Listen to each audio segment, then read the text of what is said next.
ओम गण गणपते नमः। ओम सरस्वते नमः। ओम गुरुदेवाय नमः।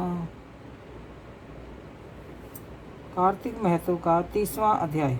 भगवान श्री कृष्णचंद्र जी महाराज ने कहा, हे प्रिय, नारद जी के वचन सुनकर राजा पृथु बड़े विस्मित हुए। अंत में उन्होंने नारद जी का पूजन करके उनको विदा किया। इसी कारण माघ, कार्तिक और एकादशी ये 3 व्रत मुझे अत्यधिक प्रिय हैं। वनस्पतियों में तुलसी, महीनों में कार्तिक, तिथियों में एकादशी और क्षेत्रों में द्वारका जी मुझे बहुत प्रिय हैं। जो प्राणी जितेंद्रिय होकर इसका सेवन करता है वह यज्ञ करके वाले प्राणियों से भी मुझे अधिक प्रिय है। जो प्राणी विधि विधान से इसकी सेवा करते हैं उनके अनुग्रह से सभी पाप दूर हो जाते हैं। भगवान श्री कृष्णचंद्र जी महाराज के वचन सुनकर सत्यभामा ने कहा, हे नाथ, आपने यह बात बड़ी आश्चर्यजनक कही है कि दूसरे के पुण्य के फल से कला की मुक्ति हो गई। यह प्रभावशाली कार्तिक मास आपको अधिक प्रिय है, जिसे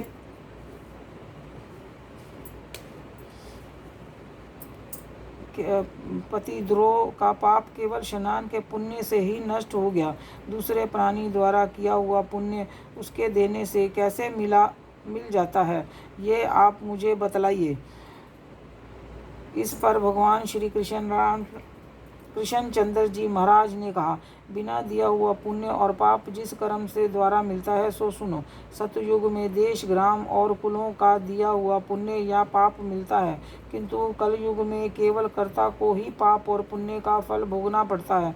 सत्संग ना करने पर भी यह व्यवस्था कही गई है कि सत्संग जैसे पाप व पुण्य दूसरे को कैसे मिलते हैं, उसकी व्यवस्था भी सुनो। पढ़ाना, यज्ञ कराना और एक साथ भोजन करने से पाप पुण्य का आधा फल मिलता है। एक आसन पर बैठने तथा एक सवारी चढ़ने से, श्वास के आने जाने से पुण्य व पाप का चौथा भाग प्राणी को मात्र मिलता है। स्पर्श करने से, भोजन करने से और दूसरे की स्तुति करने से पुण्य का पाप 6वां भाग मिलता है। दर्शन करने से, सुनने से, ध्यान करने से पुण्य और पाप का 10वां अंश मिलता है। दूसरे की निंदा, चुगली और धिक्कार करने से उसका 100वां भाग मिलता है। पुण्य करने वाले मनुष्यों को जो कोई सेवा करता है वह सेवा का भाग लेता है और अपना पुण्य उसे देता है।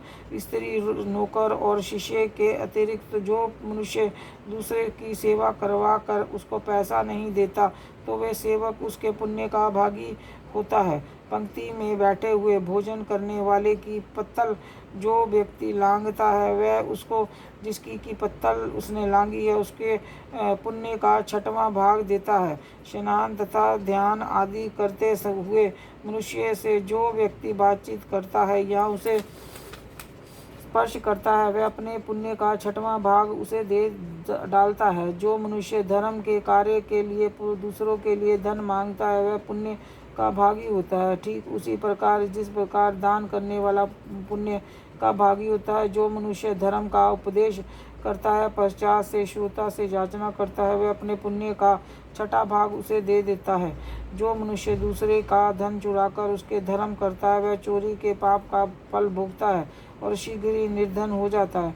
जो जितना धन चुराता है वह पुण्य का भागी होता है। बिना ऋण के उतरे जो मनुष्य मर जाते हैं उनको ऋण देने वाले सज्जन पुण्य के भागी होते हैं। शिक्षा देने वाला, सलाह देने वाला, सामग्री को जुटाने वाला, प्रेरणा देने वाला सब पर पाप और पुण्य के 6ठे भाग को प्राप्त करते हैं। राजा प्रजा के पाप के पुण्य के 6ठ अंश का भागी होता है। गुरु शिष्यों के पति पत्नी का, पिता पुत्र का, स्त्री पति के किए हुए पुण्य का 6ठा भाग पाती है। पति को प्रसन्न करने वाली आज्ञाकारिणी स्त्री पति के लिए किए हुए पुण्य का आधा हिस्सा लेती है।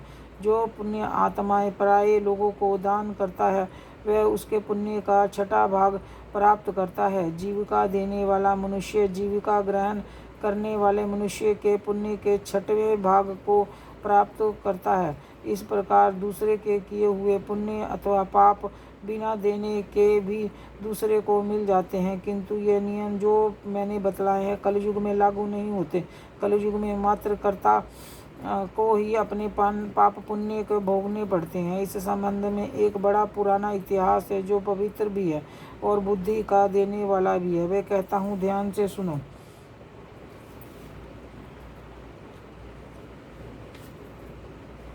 30वां अध्याय समाप्त। जय विष्णु भगवान की जय। जय कृष्ण जी भगवान की जय।